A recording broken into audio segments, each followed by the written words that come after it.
Shri Kiran Rijiju, Honorable Minister of Earth Sciences, Government of India. A very thought-provoking, emotive address by him indicating contemporaneous relevance of this August conference. Most Venerable D. Chai Jones, Leader, President ABC. It is my honor and privilege, a moment to be ever cherished, to be sharing dais with him. A man full of sublimity, nobility, and his address will ever be etched in my mind for its content and discourse. Dr. Khai Sovan Ratna, Secretary of State, Deputy Minister, Royal Government of Cambodia, distinguished dignitaries on and off the dais.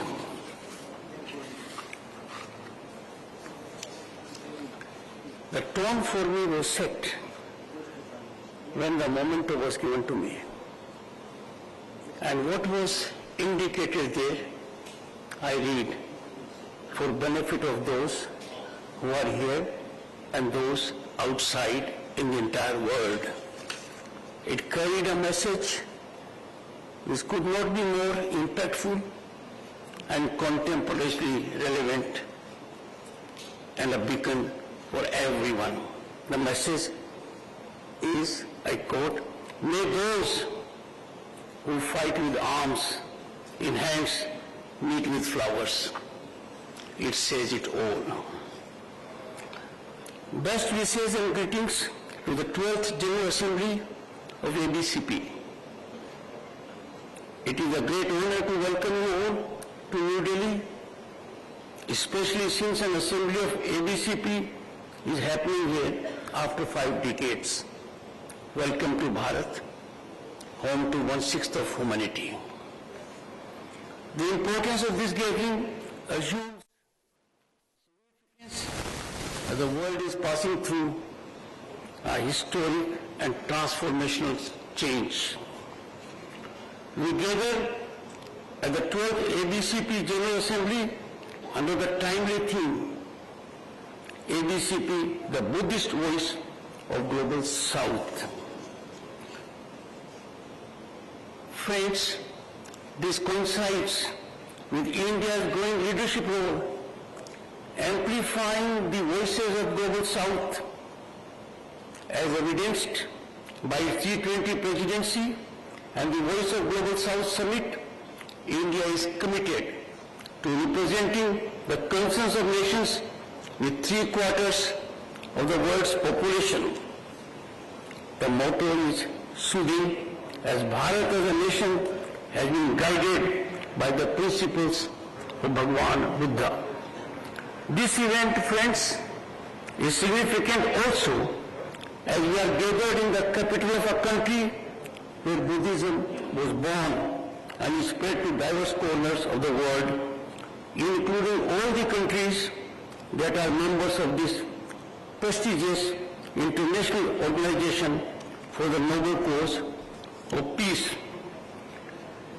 India is the land of Bhagwan Buddha, as appropriately reflected by Honorable Prime Minister Narendra Modi. I quote him, "We are proud to belong to a nation that has given the world Buddha and not Yuddha, that is war." Two extremes put in perspective. India is committed to ensuring the younger generations across the world learn more about Bhagwan Buddha and get inspired by his ideals.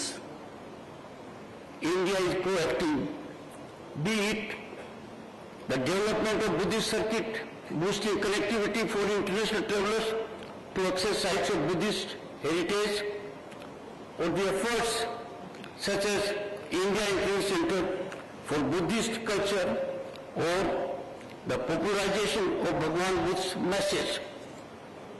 World today faces challenges that are universal and call for concerted effort, be it the climate change, conflict, terrorism, or poverty. These challenges to humanity are existential and can be addressed by common resolve and collaborative and collective approach. The principles of Bhagavan Buddha are no less than a beacon of hope and light to catalyze convergence of all stakeholders on a common platform. Platforms such as ABCP are important in shaping a common future and directing a positive discourse. The diverse activities of ABCP are a testament and well tested of the proactive engagement of its members. It is heartening and soothing to witness your commitment to promoting mutual understanding and cooperation between nations and societies.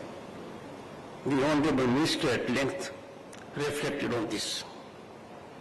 The ABCP's proactive collaboration with international bodies reflects its inclusive and forward-looking approach of addressing the challenges faced by the world. I have no doubt this is the only way. This is the only way that can take us to a path of sanity for welfare of humanity. Buddha's timeless wisdom, eternal wisdom, woven into the fabric of our world, offers a very powerful, harmonious, wholesome, seamless passage to peace, prime need of our times, not only for human beings, but also for living beings. His four noble truths and eightfold path guide us towards inner peace, compassion, and non-violence, a transformative roadmap for individuals and nations plagued by conflicts currently. In a world yearning for harmony, and that yearning for harmony is in every heart, we see it with agony and anguish every day. Buddha's light shines brightest. Let us embrace his teachings, build a future where peace prevails. Beyond mere coexistence, Buddha's teachings weave a tapestry of understanding, empathy, and shared well-being. In a world rife with division, his wisdom shines brighter than ever and is needed more seriously than ever.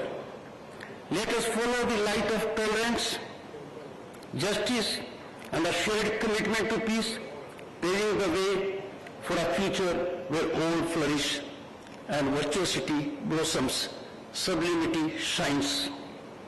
Our shared heritage, woven with faith, culture, and love, forms an unbreakable thread. Together as a family united by Buddha, we create the world with his message of peace. Violence has never generated unity, and peace has never led to divisions.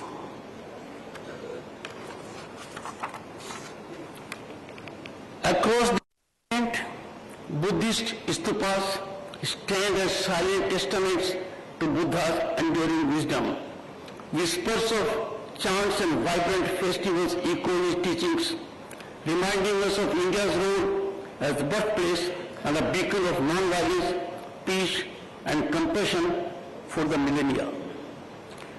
This ethos, reflected in our Constitution and national emblem, compels us to share his message with the world, just as India has always shared its knowledge and world wisdom over thousands of years. Friends, the Indian Constitution artwork, and that is part of Indian Constitution, reflects 5,000 years of history. I invite your attention particularly to Part 5 of the Constitution, where Lord Buddha graces the first sermon, the Dharam Chakra Pravatna. This is an integral part of Indian Constitution, integral part of a nation that is home, as I stated, to 1/6 of humanity. This placement in the Indian Constitution that guides our working in all aspects symbolizes the ideals of enlightenment.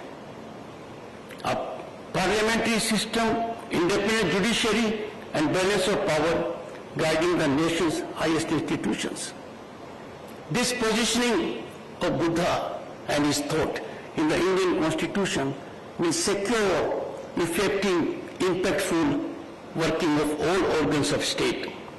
Buddha's teachings inspire India's service-driven governance, prioritizing citizen welfare and inclusivity from farmers and the vulnerable to the young gen. This commitment extends to environmental sustainability, where the interconnectedness of all life guides India's advocacy for greener future. Initiatives such as International Solar Alliance, which is headquartered in India, launched by India, and Mission Life reflects our commitment to harnessing sustainable and clean energy for the well-being of our planet. All these are deeply emanating from thought process of Lord Buddha. Gautam Buddha's message of peace, harmony and coexistence stands stark against forces of hate and terror that threaten our world. But our hope lives in those who believe in humanity. Let us converge, guided by Buddha's wisdom, not just a relic of the past, but as a compass for the future. In an age of ethical uncertainty, and imagine, ethics has to guide humanity. If there is uncertainty about ethics, violence, peace, nobility, sublimity, we are losing our path. His teachings offer a path of sustainability, simplicity, moderation, and reverence for all life, all living beings. By embracing this interconnectedness, we can build a harmonious future with our planet. On the occasion of this 12th General Assembly, let us ignite the embers of Buddha's wisdom. For within its light, we discover not only personal peace, but the power to forge a world united in harmony. Our Prime Minister Narendra Modi ji rightly called Buddhism the biggest strength of earth, a statement of great consequence. Let this truth be our banner as we, the Asian Buddhist Conference for Peace, march ever forward in its spirit. Remember, Buddha's teachings are not relics of past, but a guiding compass for future. As technology races ahead, his middle path, a tapestry of friendship, moderation, and reverence for all life, offers a sustainable path for us and our planet. His thought process, principles, and essence will all be more needed when the world is faced with disruptive technologies. Therefore, let us not merely gather here, but proactively champion the Buddha's message. Let our deliberations birth a vigorous program of action, echoing his call to befriend one another and work for the betterment of all humanity.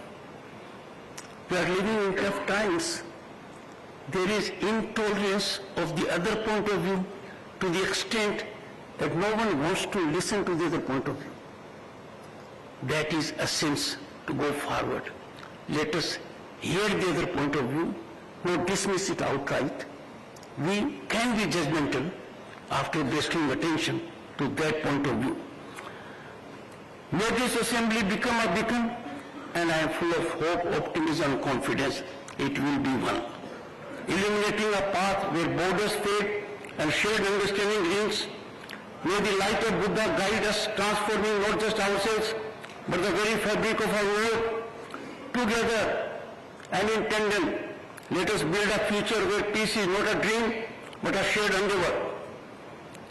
For in the spirit of Buddha, we know that there is no other way. In a strife-torn world, facing existential challenges, a voice of sanity for peace and harmony, reflecting time-tested wisdom of Buddha, would certainly emanate from deliberations of this sublime platform.